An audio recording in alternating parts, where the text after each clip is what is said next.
What's up, gang? Hey, D. Tidwell, Enduro, mountain bike training. Hope you guys had a good summer. It's the end of the summer, unfortunately, here in the northern hemisphere. And a lot of us are beat up. After racing Big Mountain Enduro Series, I can tell you that this season, as a coach, has been very much a hand and wrist injury season. Many of my clients, including myself, have had struggled with wrist, hands, and elbow stuff all season. And after a while, towards the end of the season, you just feel a little beat up. So what I want to do is 2 videos. This will be the first of the 2. We're going to talk about your diaphragm and your hips. So I'm going to give you 4 solutions that you can do for self-therapy to help your body recover from a long riding racing season and kind of prepare you here in the off season for your training start, which typically is going to be November, December-ish, getting ready for the 2017 season. So let's get rolling. Now, one of the first things that is terrible for us riders, whether you are a roadie, or a mountain biker, and that is the seated workplace position, which many of us get stuck in all day long. I've mentioned it before, but the average person has a 38-minute commute in the morning. So what do? We get up, we eat seated, we drive 38 minutes seated, we sit in our office for 8 hours seated, 38 minutes home, you eat dinner seated, you watch the mountain bike videos seated, and then you go to bed, right? So we spend a lot of time seated, and unfortunately we also are athletes, riding athletes, who are seated. So we have to consider what is going on biomechanically and what suffers because of all this sitting, including our favorite sport. And one of those considerations is the diaphragm. And the diaphragm is, here's a good picture of it, so I'm going to show it to you. Diaphragm, here's the rib cage, which is represented right here. We got our big, huge rib cage. This is the underside of your diaphragm. So this picture here is as if I'm looking upward like this. So it's looking up along my rib cage line to check out my diaphragm. So essentially the diaphragm is like a big balloon in a way, but it's a big flat oval muscle that sits up under here. So when I inhale, the diaphragm goes down to allow the lungs to expand. When I exhale, it does the opposite. It pushes upward to squeeze air out to help with exhalation. Now, most of you, based off of my client base, probably have some sticky sides to your diaphragm. So one way to check that, take your hand, put it at 90 degrees, put it on your hip, stick it right under your rib, and see how far you can get your fingers under your ribs. So go from your sternum to basically the lateral side of your ribs and see how far. So if I go like this, you can see I can get pretty much the entire half of my finger under my rib cage. Most of you won't be able to get it that far in, all right? So here is a fix to help you with your breathing mechanics, and we're directing our efforts exactly to the primary source of breathing, and that's your diaphragm. All right, so get rid of my chair. I'm a self-filmer, so this is why I get to do this. All right, you're on the floor with me. Grab a softball. This is just a little tiny fit ball. A softball would work. A baseball might be a little small, but anything that is essentially the size of your hand, maybe a little bit bigger.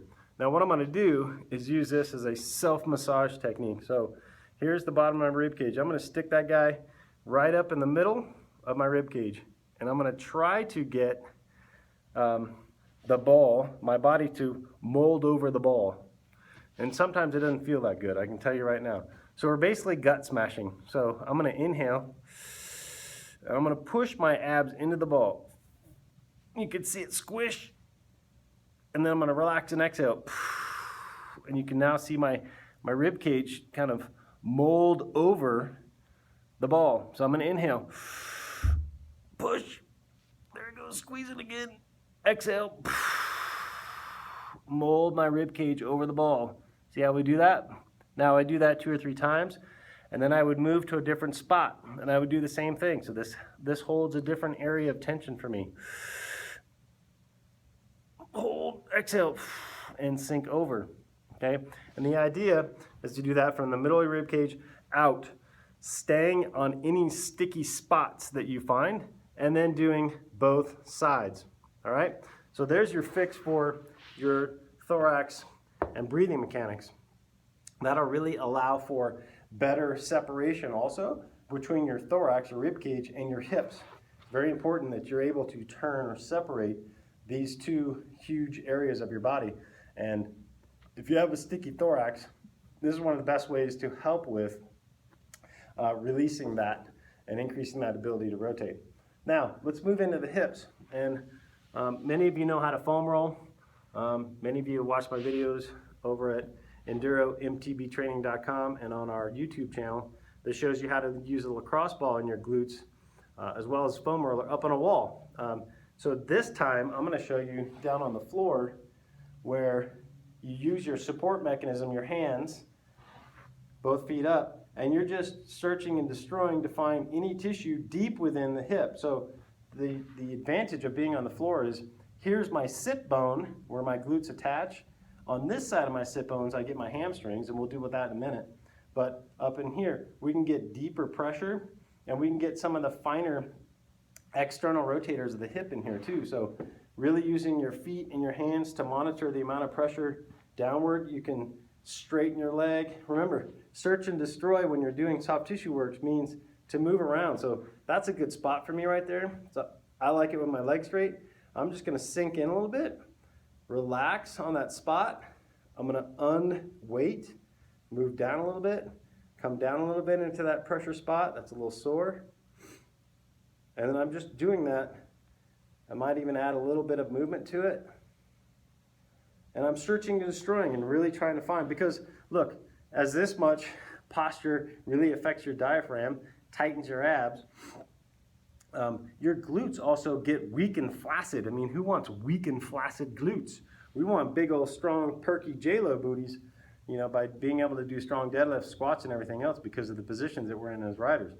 So that's a great tool to be able to do down here on the floor to really help loosen up those glutes. Now let's do the hamstrings.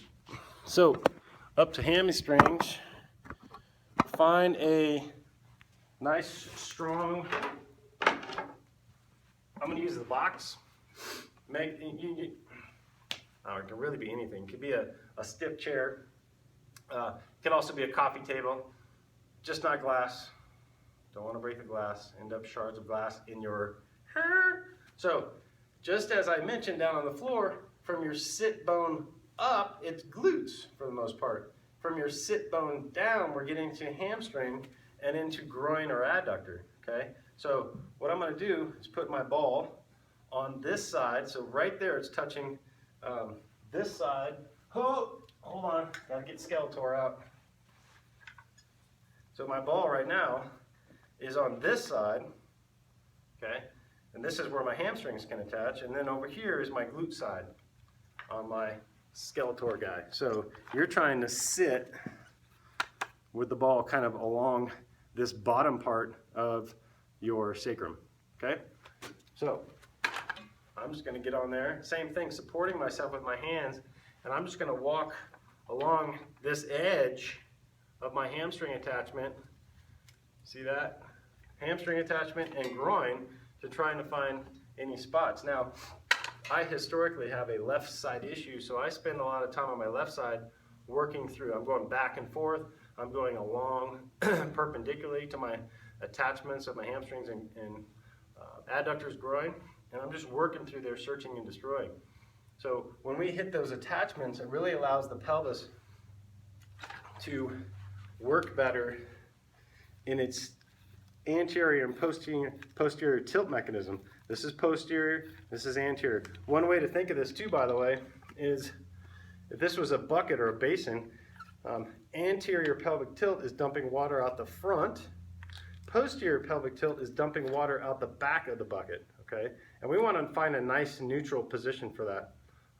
So, by the way to find that is go arch, tuck, arch, and tuck to find neutral, all right? The way that looks is standing.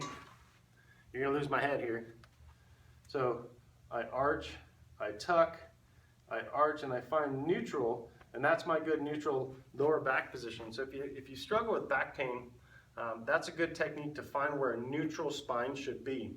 And also doing that lacrosse ball on that hamstring will allow the hamstring, which essentially is like a guy wire here, if it's pulling here, because that's a tight hamstring, it can tend to restrict your ability to use your pelvis, shut down your glutes, and overactivate your lower back.